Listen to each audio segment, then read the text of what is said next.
Monkey. Chapter 14. The hunter and Tripitaka were still wondering who had spoken, when again they heard the voice saying, "The master has come." The hunter's servant said, "That is the voice of the old monkey, who is shut up in the stone casket of the mountainside." "Why, to be sure it is," said the hunter. "What old monkey is that?" asked Tripitaka. "This mountain," said the hunter, "was once called the Mountain of the Five Elements. But after our great Tayang dynasty had carried out its campaigns to the west, its name was changed to Mountain of the Two Frontiers. Years ago, a very old man told me that at the time when Wang Mang overthrew the first Han dynasty, heaven dropped this mountain in order to imprison a magic monkey under it. He has local spirits as his gaolers, who, when he is hungry, give him iron pills to eat, and when he is thirsty, give him copper juice to drink, so that despite cold and short commons, he is still alive. That cry certainly comes from him. You need not be uneasy. We'll go down and have a look." After going downhill for some way, they came to the stone box, in which there was really a monkey, only his head was visible, and one paw, which he waved violently through the opening, saying, "Welcome, master, welcome. Get me out of here, and I will protect you on your journey to the west." The hunter stepped boldly up, and removing the grasses from Monkey's hair, and brushing away the grit from under his chin. "What have you got to say for yourself?" he asked. "To you, nothing," said Monkey, "but I have something to ask of that priest. Tell him to come here." "What do you want to ask me?" said Tripitaka. "Were you sent by the Emperor of Tayang to look for scriptures in India?" asked Monkey. "I was," said Tripitaka, "and what of that?" "I am the great sage, equal of heaven," said Monkey. 500 years ago I made trouble in the halls of heaven, and Buddha clamped me down in this place. Not long ago the Bodhisattva Kuan Yin, whom Buddha had ordered to look around for someone to fetch scriptures from India, came here and promised me that if I would amend my ways and faithfully protect the pilgrim on his way, I was to be released, and afterwards would find salvation. Ever since then I've been waiting impatiently night and day for you to come and let me out. I will protect you while you are going to get scriptures, and follow you as your disciple." Tripitaka was delighted. "The only trouble is," he said, "that I have no axe or chisel, so how am I to get you out?" "There is no need for axe or chisel," said Monkey. "You have only to want me to be out, and I shall be out." "How can that be?" asked Tripitaka. "On the top of the mountain," said Monkey, "is a seal stamped with gold letters by Buddha himself. Take it away and I shall be out." Tripitaka was for doing so at once, but the hunter took him aside and said that there was no telling whether one could believe the monkey or not. It's true, screamed Monkey from inside the casket. At last the hunter was prevailed upon to come with him, and scrambling back again to the very top, they did indeed see innumerable beams of golden light streaming from a great square slab of rock, on which was imprinted in golden letters the inscription, Mani Padme Hum. Tripitaka knelt down and did reverence to the inscription, saying, "If this monkey is indeed worthy to be a disciple, may this imprint be removed, and may the monkey be released and accompany me to the seat of Buddha. But if he is not fit to be a disciple, but an unruly monster who would discredit my undertaking, may the imprint of this seal remain where it is." At once there came a gust of fragrant wind that carried the 6 letters of the inscription up into the air, and a voice was heard saying, "I am the great sage's gaoler. Today the time of his penance is ended, and I am going to ask Buddha to let him loose." Having bowed reverently in the direction from which the voice came, Tripitaka and the hunter went back to the stone casket and said to Monkey, "The inscription is removed. You can come out." "You must go to a little distance," said Monkey. "I don't want to frighten you." They withdrew a little way, but heard Monkey calling to them, "Further, further." They did as they were bid, and presently heard a tremendous crushing and rending. They were all in great consternation, expecting the mountain to come hurtling on top of them, when suddenly the noise subsided, and Monkey appeared, kneeling in front of Tripitaka's horse, crying, "Master, I am out." Then he sprang up and called to the hunter, "Brother, I'll trouble you to dust the grass wisps from my cheek." Then he put together the packs and hoisted them onto the horse, which on seeing him became at once completely obedient. For Monkey had been a groom in heaven, and it was natural that an ordinary horse should hold him in great awe. Tripitaka, seeing that he knew how to make himself useful, and looked as though he would make a pretty tolerable Surama, said to him, "Disciple, we must give you a name in religion." "No need for that," said Monkey. "I have one already. My name in religion is Aware of Vacuity." "Excellent," said Tripitaka. "That fits in very well with the names of my other disciples. You should be Monkey Aware of Vacuity." The hunter, seeing that Monkey had got everything ready, said to Tripitaka, "I'm very glad you have been fortunate enough to pick up this excellent disciple. As you are so well provided for, I will bid you goodbye and turn back." "I have brought you a long way from home," said Tripitaka, "and cannot thank you enough. Please also apologise to your mother and wife for all the trouble I gave, and tell them I will thank them in person on my return." Tripitaka had not been long on the road with Monkey, and had only just got clear of the mountain of the two frontiers, when a tiger suddenly appeared, roaring savagely and lashing its tail. Tripitaka was terrified, but Monkey seemed delighted. "Don't be frightened, master," he said. "He has only come to supply me with an apron." So saying, he took a needle from behind his ear, and, turning his face to the wind, made a few magic passes, and instantly it became a huge iron cudgel. "It is 500 years since I last used this precious thing," he said, "and today it is going to furnish me with a little much-needed clothing." Look at him. He strides forward, crying, "Cursed creature, stand your ground." The tiger crouched in the dust and dared not budge. Down came the cudgel on its head. The earth was splattered with its blood. Tripitaka rolled off his horse as best he could, crying with an awestruck voice, "Heavens, when the hunter killed that stripy tiger yesterday, he struggled with it for hours on end, but this disciple of mine walked straight up to this tiger and struck it dead. True indeed is the saying, strong though he be, there is always a stronger." "Sit down for a while," said Monkey, "and wait while I undress him. Then, when I am dressed, we'll go on." "How can you undress him?" said Tripitaka. "He hasn't got any clothes." "Don't worry about me," said Monkey. "I know what I am about." Dear Monkey. He took a hair from his tail, blew on it with magic breath, and it became a sharp little knife, with which he slit the tiger's skin straight down and ripped it off in one piece. Then he cut off the paws and head and trimmed the skin into one big square. Holding it out, he measured it with his eye and said, "A bit too wide. I must divide it in two." He cut it in half, put one half aside and the other round his waist, making it fast with some rattan that he pulled up from the roadside. "Now we can go," he said, "and when we get to the next house, I'll borrow a needle and thread and sew it up properly." "What has become of your cudgel?" asked Tripitaka when they were on their way again. "I must explain to you," said Monkey. "This cudgel is a piece of magic iron that I got in the Dragon King's palace, and it was with it that I made havoc in heaven. I can make it as large or as small as I please. Just now I made it the size of an embroidery needle and put it away behind my ear, where it is always at hand in case I need it." "And why," asked Tripitaka, "did that tiger, as soon as it saw you, crouch down motionless and allow you to strike it just as you chose?" "The fact is," said Monkey, "that not only tigers but dragons too dare not do anything against me. But that is not all. I have such arts as can make rivers turn back in their course, and can raise tempests on the sea. Small wonder then that I can filch a tiger's skin. When we get into real difficulties you will see what I am really capable of." "Master," said Monkey presently, "it is getting late. Over there is a clump of trees, and I think there must be a house. We had better see if we can spend the night there." Tripitaka whipped his horse, and soon they did indeed come to a farm outside the gates of which he dismounted. Monkey cried, "Open the door," and presently there appeared a very old man leaning on a staff.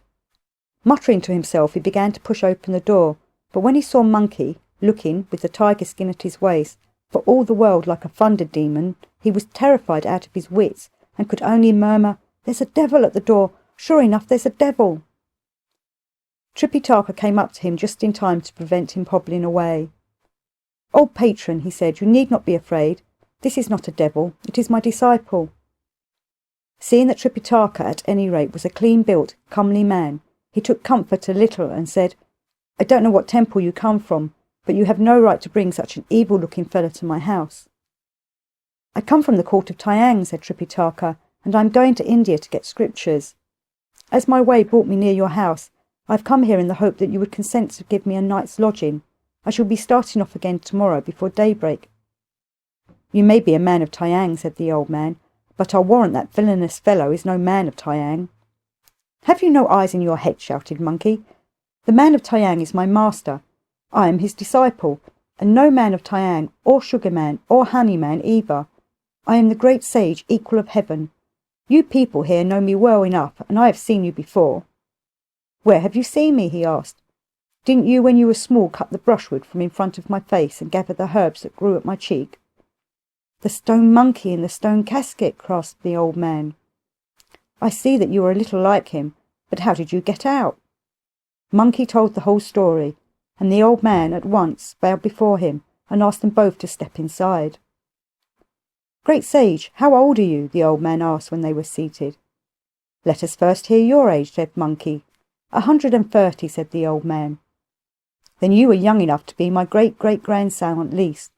I have no idea when I was born," said Monkey, "but I was under that mountain for 500 years. "True enough," said the old man. "I remember my grandfather telling me that this mountain was dropped from heaven in order to trap a monkey divinity, and you say that you have only just got out. When I used to see you in my childhood, there was grass growing out of your head and mud on your cheeks. I was not at all afraid of you then. Now there is no mud on your cheeks and no grass on your head. You look thinner, and with that tiger skin at your waist, who would know that you weren't a devil?" "I don't want to give you all a lot of trouble," said Monkey presently, "but it is 500 years since I last washed. Could you let us have a little hot water? I'm sure my master would be glad to wash too." When they had both washed, they sat down in front of the lamp. "One more request," said Monkey. "Could you lend me a needle and thread?" By all means," said the old man, and he told his old wife to bring them. Just then Monkey caught sight of a white shirt that Tripitaka had taken off when he washed and not put it on again. He snatched it up and put it on. Then he wriggled out of the tiger skin, sewed it up in one piece, made a horse-face fold, and put it round his waist again, fastening the rattan belt. Presenting himself to Tripitaka, he said, "How do you like being this garb? Is it an improvement?" "Splendid," said Tripitaka. "Now you really do look like a pilgrim." "Disciple," added Tripitaka, "if you don't mind accepting an half-caste, you can have that shirt for your own." They rose early next morning, and the old man brought them washing, water and breakfast. Then they set out again on their way, lodging late and starting early for many days. One morning they suddenly heard a cry, and 6 men rushed out at them from the roadside, all armed with pikes and swords. "Halt, priest!" they cried. "We want your horse and your packs, and quickly too, or you will not escape with your life." Tripitaka, in great alarm, slid down from his horse and stood there speechless. "Don't worry," said Monkey. "This only means more clothes and travelling money for us." "Monkey, are you deaf?" said Tripitaka. "They ordered us to surrender the horse and luggage, and you talk of getting clothes and money for them." "You keep an eye on the packs and the horse," said Monkey, "while I settle matters with them. You'll see what I mean." "They are very strong men, and there are 6 of them," said Tripitaka. "How can a little fellow like you hope to stand up against them single-handed?" Monkey did not stop to argue, but strode forward, and folding his arms across his chest, bowed to the robbers and said, "Sirs, for what reason do you stop poor priests from going on their way?" "We are robber kings," they said, "mountain lords among the benevolent. Everyone knows us. How comes it that you are so ignorant? Hand over your things at once, and we will let you pass. But if half the word no leaves your lips, we shall hack you to pieces and grind your bones to powder." "I too," said Monkey, "am a great hereditary king and lord of a mountain for hundreds of years, yet I have never heard your names." "In that case let us tell you," they said. "The first of us is called Eye that sees and delights, the second Ear that hears and is angry, the third Nose that smells and covets, the fourth Tongue that tastes and desires, the fifth Mind that conceives and lusts, the sixth Body that supports and suffers." "You're nothing but 6 hairy ruffians," said Monkey, laughing. "We priests, I would have you know, are your lords and masters, yet you dare block our path. Bring out all the stolen goods you have about you and divide them into 7 parts. Then, if you leave me 1 part, I will spare your lives." The robbers were so taken aback that they did not know whether to be angry or amused. "You must be mad," they said. "You've just lost all you possess, and you talk of sharing our booty with us." Brandishing their spears and flourishing their swords, they all rushed forward and began to rain blows upon Monkey's head. But he stood stock still and betrayed not the slightest concern. "Priest, your head must be very hard," they cried. That's all right, said Monkey. I'm not in a hurry, but when your arms are tired, I'll take out my needle and do my turn. What does he mean? They said. Perhaps he's a doctor turned priest. But we are none of us ill, so why should he talk about using the needle? Monkey took his needle from behind his ear, recited a spell which changed it into a huge cudgel, and cried, "Hold your ground, and let old Monkey try his hand upon you." The robbers fled in confusion, but in an instant he was among them, and striking right and left, he slew them all, stripped off their clothing, and seized their baggage. Then he came back to Tripitaka and said, laughing, "Master, we can start now. I have killed them all." "I am very sorry to hear it," said Tripitaka. "One has no right to kill robbers, however violent and wicked they may be. The most one may do is to bring them before a magistrate. It would have been quite enough in this case if you had driven them away. Why kill them? You have behaved with a cruelty that ill becomes one of your sacred calling." "If I had not killed them," said Monkey, "they would have killed you." "A priest," said Tripitaka, "should be ready to die rather than commit acts of violence." "I don't mind telling you," said Monkey, "that 500 years ago, when I was a king, I killed a pretty fair number of people, and if I held your view, I should certainly never have become the great sage equal of heaven." "It was because of your unfortunate performances in heaven," said Tripitaka, "that had you do penance for 500 years. If now that you have repented and become a priest, you go on behaving as in old days, you can't come with me to India. You've made a very bad start." The one thing Monkey had never been able to bear was to be scolded, and when Tripitaka began to lecture him like this, he flared up at once and cried, "All right, I'll give up being a priest and won't go with you to India. You needn't go on at me any more. I'm off." Tripitaka did not answer. His silence enraged Monkey even further. He shook himself, and with a last "I'm off," he bounded away. When Tripitaka looked up, he had completely disappeared. "It's no use trying to teach people like that," said Tripitaka to himself gloomily. "I only said a word or two, and off he goes. Very well then, evidently it is not my fate to have a disciple, so I must get on as best I can without one." He collected the luggage, hoisted it onto the horse's back, and set out on foot, leading the horse with one hand and carrying his priest's staff with the other, in very low spirits. He had not gone far when he saw an old woman carrying a brocaded coat and embroidered cap.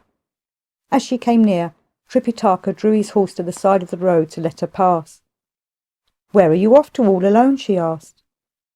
"The Emperor of China has sent me to India to fetch scriptures," said Tripitaka. "The temple of the great thunderclap where Buddha lives," said she, "is 101,000 leagues away. You surely don't expect to get there with only one horse and no disciple to wait upon you." "I picked up a disciple a few days ago," said Tripitaka, "but he behaved badly, and I was obliged to speak rather severely to him, whereupon he went off in a huff. I have not seen him since." "I've got a brocade cap and a cap with a metal band," said the old woman. "They belong to my son. He entered a monastery, but when he had been a monk for 3 days, he died. I went and fetched them from the monastery to keep in memory of him. If you had a disciple, I should be very glad to let you have them." "That is very kind of you," said Tripitaka, "but my disciple has run away, so I cannot accept them." "Which way did he go?" asked the old woman. "The last time I heard his voice, it came from the east," said Tripitaka.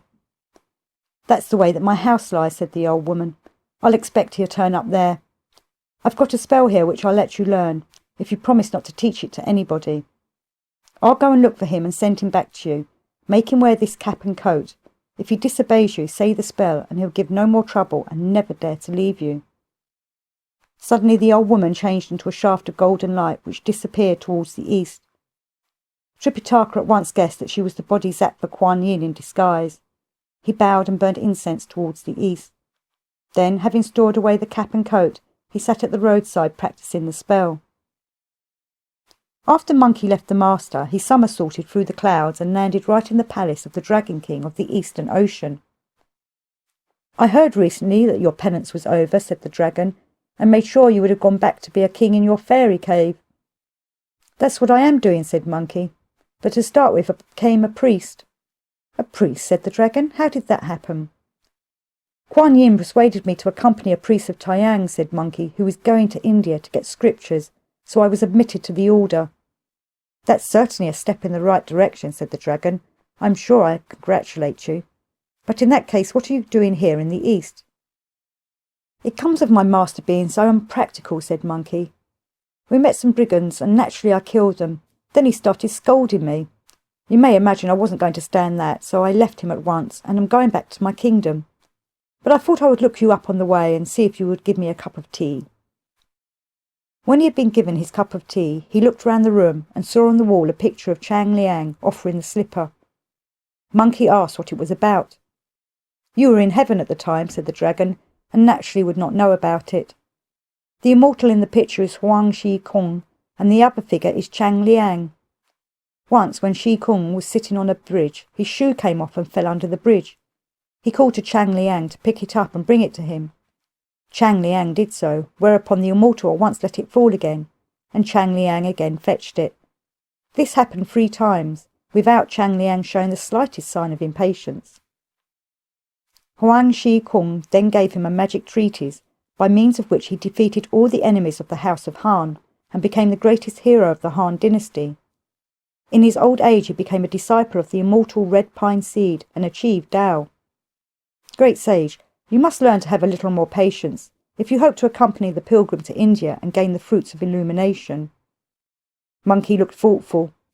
Great sage, said the dragon, you must learn to control yourself and submit to the will of others, if you are not to spoil all your chances. Not another word, said Monkey, I'll go back at once. On the way he met the Bodhisattva Kuan Yin. What are you doing here? She asked. The seal was removed and I got out, said Monkey, and became Tripitaka's disciple. But he said I didn't know how to behave and I gave him the slip. But now I'm going to look after him. Go as fast as you can, said the Bodhisattva, and try to do better this time. Master, said Monkey when he came back and found Tripitaka sitting dejectedly by the roadside, what are you doing still sitting here? And where have you been? Asked Tripitaka. I hadn't the heart to go on, and was just sitting here waiting for you. I only went to the Dragon of the Eastern Ocean, said Monkey, to drink a cup of tea. Now, Monkey, said Tripitaka, priests must always be careful to tell the truth. You know quite well that the Dragon King lives far away in the east, and you've only been gone an hour. That's easily explained, said Monkey. I have the art of somersaulting through the clouds. One bound takes me 108,000 leagues. It seemed to me that you went off in a huff, said Tripitaka, because I had to speak rather sharply to you. It's all very well for you to go off and get tea like that, if you are able to, but I think you might remember that I can't go with you. Doesn't it occur to you that I may be thirsty and hungry too? If you are, said Monkey, I'll take a bowl and go and beg for you. There isn't any need to do that, said Tripitaka. There are some dried provisions in the pack. When Monkey opened the pack, his eye was caught by something bright. Did you bring this coat and cap with you from the east? He asked. I used to wear them when I was young, replied Tripitaka, saying the first thing that came into his head. Anyone who wears this cap can recite scriptures without having to learn them. Anyone who wears this coat can perform ceremonies without having practiced them. Dear master, said Monkey, let me put them on. By all means, said Tripitaka.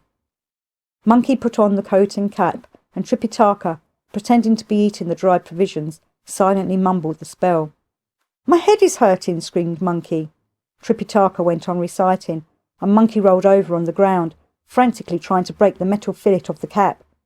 Fearing that he would succeed, Tripitaka stopped for a moment. Instantly the pain stopped. Monkey felt his head. The cap seemed to have taken root upon it. He took out his needle and tried to lever it up, but all in vain. Fearing once more that he would break the band, Tripitaka began to recite again. Monkey was soon writhing and turning somersaults. He grew purple in the face and his eyes bulged out of his head. Tripitaka, unable to bear the sight of such agony, stopped reciting, and at once Monkey's head stopped hurting. You've been putting a spell upon me, he said. Nothing of the kind, said Tripitaka. I've only been reciting the scripture of the tight fillet. Start reciting again, said Monkey. When he did so, the pain began at once. Stop, stop, screamed Monkey. Directly you begin, the pain starts. You can't pretend it's not you that are causing it. In future, will you attend to what I say? Asked Tripitaka. Indeed I will, said Monkey. And never be troublesome again, said Tripitaka. I shouldn't dare, said Monkey. So he said, but in his heart there was still lurking a very evil intent. He took out his cudgel and rushed at Tripitaka, fully intending to strike. Much alarmed, the master began to recite again, and Monkey fell withering upon the ground, The cudgel dropped from his hand. I give in, he cried. Is it possible, said Tripitaka, that you were going to be so wicked as to strike me? I shouldn't dare, groaned Monkey. Master, how did you come by this spell? It was taught me by an old woman who I met just now, said Tripitaka. Not another word, said Monkey. I know well enough who she was. It was the Bodhisattva Kuan Yin. How dare she plot against me like that? Just wait a minute while I go to the Southern Ocean and give her a taste of my stick. As it was she who taught me the spell, said Tripitaka, she can presumably use it herself. What will become of you then? Monkey saw the logic of this, and kneeling down he said contritely, Master, this spell is too much for me. Let me go with you to India. You won't need to be always saying this spell. I will protect you faithfully to the end. Very well then, said Tripitaka. Help me on to my horse. Very crestfallen, Monkey put the luggage together, and they started off again towards the west. If you do not know how the story goes on, you must listen to what is told in the next chapter.